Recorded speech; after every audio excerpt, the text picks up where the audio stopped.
Bro, நீங்க நினைக்கிறத விட கடல் ரொம்ப ஆழமானது, பயங்கரமானது. கற்பனை பண்ணி பாருங்க, நீங்க கடலுக்குள்ள போக ஆரம்பிக்கிறீங்க.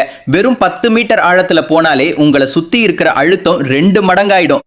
40 மீட்டர் ஆழத்துல ஸ்கூபா டைவிங் பண்ணக்கூடிய அதிகபட்ச ஆழத்துல இருப்பீங்க. 214 மீட்டர் ஆழத்துல எந்த ஒரு கருவியும் இல்லாம மனிதன் செஞ்ச உலக சாதனையை நீங்க சமன் செஞ்சிருப்பீங்க. இது எவ்வளவு ஆழம்னு புரிய வைக்கணும்னா, வெறும் 47 மீட்டர் ஆழத்துல போனாலே இந்தியாவோட உயரமான அணையான தெக்கரி அணையோட உயரத்துக்கு சமமான ஆழத்துல இருப்பீங்க.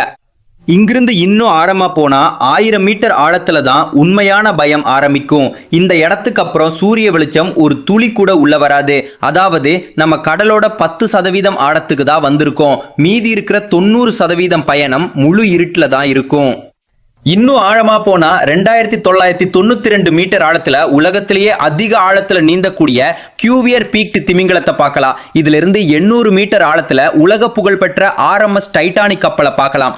8848 மீட்டர் ஆழத்துல எவரெஸ்ட் சிகரத்தையே தூக்கி இங்க வச்சாலும் அது கடலோட தரைப்பகுதியை தொடாது.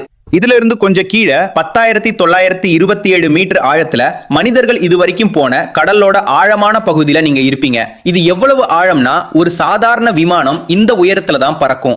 கடைசியா 10,935 மீட்டர் ஆழத்துல நீங்க கடலோட தரைப்பகுதியை தொடலாம்.